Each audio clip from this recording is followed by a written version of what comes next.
Hello guys, good morning everyone. स्वागत छ सबैलाई आजको यो मेरो मिनी ब्लगमा। आशा छ सबैले अन्तिमसम्म हेरेर साथ दिनुहुनेछ भनेर। यस्तो जाडो मौसममा आज मलाई कहीँ जानुपर्ने छ। म आफ्नो बाहुबली लिएर आँगनभन्दा बाहिर बाटोमा निस्किसकेको छु। हेर्न सक्नुहुन्छ गाइज तपाईहरुले, म यहाँ के अरे विराटनगरसम्मको यात्रामा हिँडिसकेँ। तर यहाँ भेडीबथानको बासिन्दा हो म। भेडीबथानदेखि दिदीको घर भलुवामा छ। भलुवासम्म साइकलमा हिँडेँ। भेडीबथानदेखि भलुवासम्म चाहिँ मेरो यो खटारा बाहुबली देख्न सक्नुहुन्छ गाइस। खटारा बाहुबली लिएर दिदीको घर जाँदैछु। दिदीको घरदेखि चाहिँ विराटनगरसम्म जाने हो। दिदीको एक्जाम छ। सो गाइस, त्यही भएर भाइलाई पनि हेर्नुपर्छ, त्यही भएर म जाँदैछु। यताको मौसम हेर्न सक्नुहुन्छ गाइस, यस्तो छ। यताको वेदर यस्तो छ। खासमा चाहिँ म सिटीमा आउन लागेको थिएँ। सिटीवाला हजुरबालाई फोन लाउँदा गरेर सिटीवाला हजुरबा नै गायब भएपछि मलाई चाहिँ बाध्यतावश मेरो खटारा बाहुबलीमा आउनु परेको हो। म चाहिँ भेडीबथानदेखि यहाँ हिमदिमेको यहाँ चौतारासम्म पुग्न लागेको छु। हात पनि चिसो, कान पनि चिसो। चौतारा हिमदिमेको चौतारा यहाँदेखि अब खटारा भएर बाटो। अब मेरो अहिले कान पनि गहिरो हुन्छ होला यो साइकलको। मेरो खटारा साइकलको बाहुबलीको सुनेर अब कान गहिरो हुन्छ।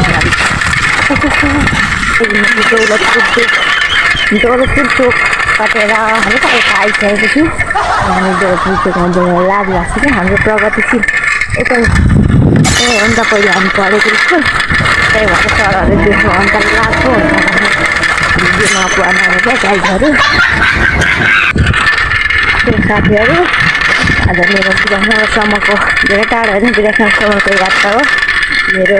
यो उर्मिला खवास ब्लगमा चाहिँ साथ दिनु होला, अन्तिमसम्म हेरिदिनु होला। साथमा कस्तो लाग्यो राम्रो नराम्रो प्रतिक्रिया दिनु होला। सब्सक्राइब गरेर सबैले हेल्प गर्नु होला। सो गाइज, यहाँ दिदीलाई कल गर्नुको लागि एकछिन मेरो बाहुबलीलाई रोकेको थिएँ।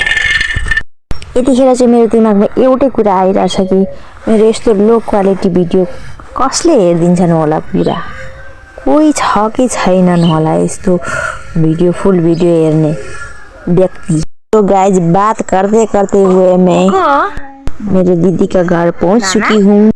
आना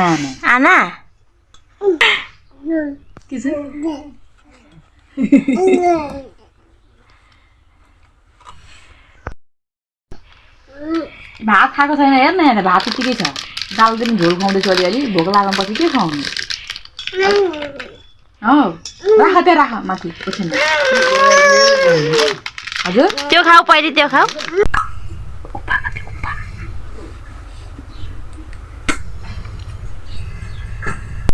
सो गाइज, हामी भलुवादेखि सिटीमा चढेर कर्सिया पुगिसकेका छौँ। कर्सिया पुगेपछि फाइनली मलाई थाहा भयो कि मैले अघिदेखि सुरुदेखि भ्लगमा विराटनगर भन्दै थिएँ, तर खासमा जानुपर्ने चाहिँ हामीलाई रङ्गेली रहेछ। हामी चाहिँ रङ्गेलीको पब्लिक स्कुल पुगिसकेका छौँ र पब्लिक स्कुलको यो मन्दिर भएको ठाउँमा जस्ट हामी बसिरहेछौँ। एक्जाम सुरु हुनलाई अझै टाइम भएको हुनाले हामी यहाँ बसेर रेस्ट गरिरहेछौँ। यो चाहिँ हाम्रो आयन बाबु। No no no. 1 घन्टासम्म भाइलाई हेर्दा हेर्दा दिदी पनि आइसक्नुभयो एक्जाम दिएर। सब्र का बांध टूट गया है गाइस। के भयो? के खायो? पापा खायो? एउटा पापा खायो, एउटा हात पो हल्लाउँछ त। सो गाइस, दिदीले एक्जाम दिइसक्नु भएको हुनाले हामी चाहिँ रङ्गेलीको मन्दिर आएका छौँ। मन्दिरमा एकछिन दर्शन गर्नलाई हाम्रो आयन बाबुले यहाँ पण्डित बाजेलाई दक्षिणा दिनु लागि छ। त्यसपछि गाइज हामी दर्शन गरिसकेर यहाँ भेना भएको ठाउँमा ब्याङ्कमा भेनालाई भेट्न आइसकेका छौँ। भेना यहाँ भित्र हुनुहुन्छ। त्यसपछि हामी बस हुँदै हुँदै कर्से पुग्यौँ। कर्से पुगेर नास्ता गर्दैछौँ। भुटनी हुँदै साइकल सिटी बस हुँदै हुँदै फेरि साइकलमा मेरो खटारा बाहुबलीमा घर पुग्न लागे। खासमा म अघि रङ्गेली विराटनगर भन्ने थियो, तर जानुपर्ने चाहिँ रहेछ रङ्गेली। सो गाइस रङ्गेली पुगेर घर पुग्नु लागेको छु। जसले मेरो भिडियो फुल वाच गर्नुभयो उहाँहरूलाई धेरै धेरै धन्यवाद। जसले कटाइ या आधा अधुरा हेर्नुभयो उहाँहरूलाई पिलो आइजाओस्। जस्ट मजाक गरेको है साथीहरू, पिलो आउँछ भनेर टेन्सन लिनु पर्दैन नि त। हस्त गाइस आजलाई यति नै, टाटा बाई बाई।